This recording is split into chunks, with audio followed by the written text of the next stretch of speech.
Hello students, हमारा chapter बेटा continuation में है जर्नल। इसमें आज हम सीखेंगे कि जब ट्रेड डिस्काउंट और कैश डिस्काउंट दोनों एक सिंगल ट्रांजैक्शन में आ जाते हैं तो उन्हें कैसे डील करते हैं।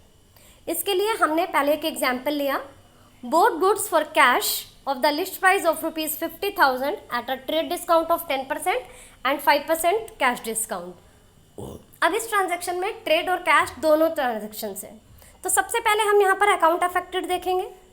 पहला कैश अकाउंट, जो कि आपका एसेट या फिर रियल अकाउंट, यहाँ ट्रेडिशनल और मॉडर्न दोनों अप्रोचेस लिखे हुए हैं।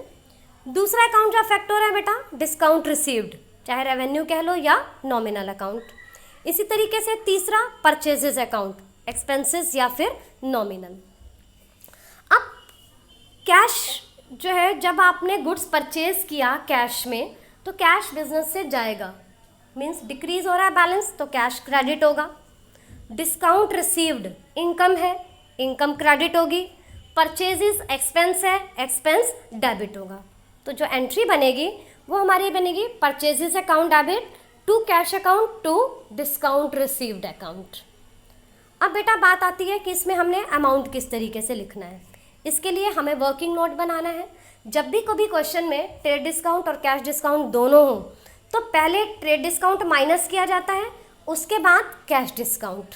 लेकिन ध्यान क्या रखना है, ट्रेड डिस्काउंट को रिकॉर्ड नहीं करना, ओनली कैश डिस्काउंट को रिकॉर्ड करते हैं। ये जो हमने यहाँ पे डिस्काउंट रिसीव्ड अकाउंट अफेक्टेड लिखा है, ये ट्रेड डिस्काउंट के लिए नहीं है, सिर्फ कैश डिस्काउंट के लिए है। तो सबसे पहले हमने लिस्ट प्राइस लिखा 50,000 रुपीज़, 50,000 का लिस्ट प्राइस। इसमें से ट्रेड डिस्काउंट पहले माइनस होना है 10%, तो 50,000 का बेटा 10% कैलकुलेट किया 5,000, ये अमाउंट आ गया 45,000। इसके बाद कैश डिस्काउंट 5% है। ये जो अब कैश डिस्काउंट कैलकुलेट होगा ये 50,000 पे नहीं, बल्कि ट्रेड डिस्काउंट माइनस करने के बाद जो अमाउंट आया था ये इस पर कैलकुलेट होगा। तो 45,000 का 5% 2250, इसे माइनस करेंगे तो ये आएगा 42,750। अब देखिए इस अमाउंट को कैसे लिखना है बेटा, परचेजेस के सामने अमाउंट लिखना है, ट्रेड डिस्काउंट माइनस करने के बाद जो आया था 45,000 वो। कैश कितना पे किया था 42,750, और डिस्काउंट रिसीव्ड जो कैश डिस्काउंट हमने कैलकुलेट किया था 2,250। तो यहाँ हमने सीखा कि जब ट्रेड डिस्काउंट और कैश डिस्काउंट दोनों एक साथ हैं तो पहले ट्रेड डिस्काउंट माइनस होना है, फिर कैश डिस्काउंट माइनस होना है। ट्रेड डिस्काउंट की रिकॉर्डिंग नहीं होगी, जबकि कैश डिस्काउंट को आप रूल के अकॉर्डिंगली रिकॉर्ड करेंगे। इसके बाद सेकंड एग्जांपल है, sold goods for cash of the list price of ₹80,000 at a trade discount of 20% and 5% cash discount.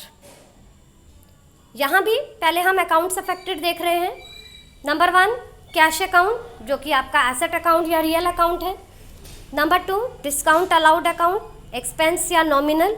Number 3 sales account, revenue या फिर नॉमिनल। अब इसकी भी कैलकुलेशन देखते हैं। सबसे पहले लिस्ट प्राइस लेंगे हम 80,000, पहले क्या माइनस करना है ट्रेड डिस्काउंट।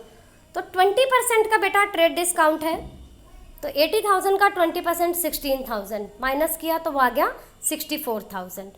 इसके बाद बेटा कैश डिस्काउंट है 5%, ये 5% हमने 64,000 का कैलकुलेट करना है। तो 64,000 इंटू 5/100 3,200, ये अमाउंट आ गया 60,800। अब बात आती है इसकी एंट्री की। पहला अकाउंट जो कैश अकाउंट अफेक्ट हो रहा है, कैश एसेट है, एसेट इंक्रीज होगा तो डेबिट कर देंगे। दूसरा डिस्काउंट अलाउड, एक्सपेंस है, इंक्रीज हो रहा है इसलिए डेबिट कर देंगे। तीसरा बेटा सेल्स अकाउंट, रेवेन्यू है, रेवेन्यू इंक्रीज होने पर इसे क्रेडिट कर देंगे। तो एंट्री बन गई cash account debit, discount allowed account debit to sales account. Cash में अमाउंट, ये जो सबसे लास्ट में आपका कैलकुलेट हुआ था वर्किंग नोट में, जितना कैश रिसीव हुआ है 60,800। डिस्काउंट अलाउड, ये जो कैश डिस्काउंट कैलकुलेट किया था 3,200, और सेल्स में जो अमाउंट आएगा वो ट्रेड डिस्काउंट लेस करने के बाद वाला आएगा बेटा 64,000। तो यहाँ आपको आई थिंक सो कि दोनों पॉइंट्स क्लियर हो गए होंगे कि जब ट्रेड डिस्काउंट और कैश डिस्काउंट एक साथ होते हैं तो इसे हमने कैसे रिकॉर्ड करना है। Thank you and have a nice day.